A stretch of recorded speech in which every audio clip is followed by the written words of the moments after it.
You do it when the house is quiet, the phone is down, nobody needs anything from you for the next hour, and something in your brain shifts like a switch you didn't know you had just clicked on. That version of you, the one that only shows up alone. That's what this is about. Most people think intelligence is something you perform. You debate well, you answer fast, you have a good vocabulary. But there's a different kind of intelligence, quieter, more internal, harder to see, and it almost always runs in private. Here are 7 things you do alone that most people never stop to understand. 1. You talk through problems out loud when no one's watching. People have walked in on you doing it, stopped you mid-sentence, given you that look. It feels odd, and you can see why they'd react that way. It is unusual behavior. Most people run their thinking entirely in silence and never once hear themselves say a problem out loud. But Dr. Charles Fernyhill at Durham University has spent years studying inner speech, and what he found is that externalizing thought isn't a quirk, it's a cognitive strategy. When you hear yourself say the problem, it activates a different processing layer than silent thought does. You're not talking to yourself. You're running a second channel that most people don't know they have access to. 2. Before a conversation happens, you've already had it several times. You've been called an overthinker. Why are you stressing about something that hasn't even happened yet? From the outside, it looks like anxiety, and you can understand why they'd read it that way. But mental simulation isn't anxiety. It's anticipatory modeling a documented cognitive behavior in people with high fluid intelligence. You're running variables before the test. There's a man I know who spent 20 minutes before a performance review mentally walking through every version of the conversation. His manager opened with almost the exact challenge he'd prepared for. He responded without hesitation. Afterward, a colleague turned to him and said, "You make it look so easy." He didn't explain. He just let them think that. 3. You've built invisible systems for how everything works. You've been told you make things complicated. Why can't you just do it like everyone else? And to people operating on habit and routine, your approach does look inefficient from the outside. But research published in the Journal of Intelligence shows that individuals with high fluid intelligence tend to develop more elaborate internal schema mental architecture that most people never build and don't need. You're not overcomplicating. You're building a structure that lets you move faster when the situation changes. Most people improvise when conditions shift. You already know the terrain. The map was drawn long before anyone else knew there'd be a test. 4. You read or learn things with no agenda at all.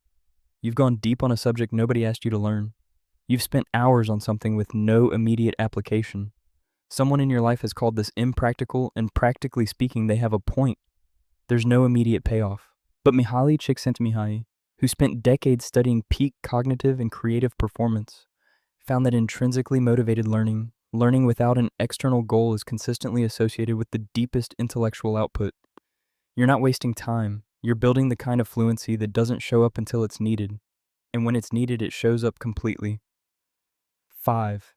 You need silence not to rest, but to process what already happened. Someone reads it as moody, distant.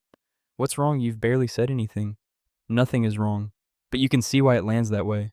Dr. Elaine Aron's research on sensory processing sensitivity found that some brains are neurologically wired for depth. They take in more, register more, and need significantly more time to integrate experience before they can move forward.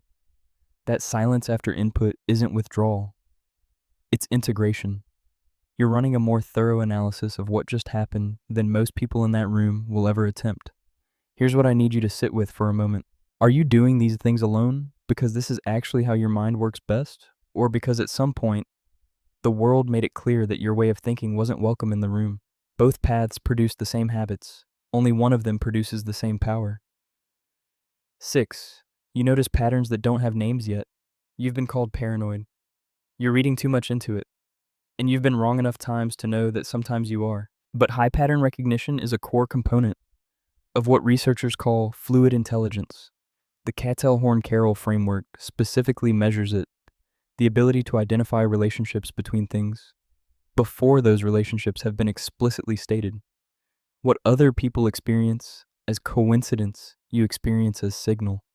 What reads as overthinking to the person next to you is actually your brain completing connections faster than the conversation can catch up. 7. You're still running scenarios after the decision is already made. You committed, you acted, but your brain keeps going alternative outcomes variables. You didn't account for what would have happened differently. People around you call this indecision. You already chose. Why are you still thinking about it? And they're not entirely wrong. Analysis paralysis is real, and it costs people. The loop can become a trap, you know this. But Adam Grant, who researches original thinkers at Wharton, found that people who consider more alternatives before committing tend to arrive at solutions others haven't seen, and they update faster when conditions change. The incubation period doesn't end when you act. It shifts. It becomes calibration. That's not a flaw in your wiring. That's the wiring doing exactly what it was designed to do. If you're a man, you were probably trained to treat all of this differently. Fast is decisive. Quiet is uncertain. What you do, the internal modeling, the silence after interaction, the systems that run, without anyone seeing them, gets read as hesitation. It isn't.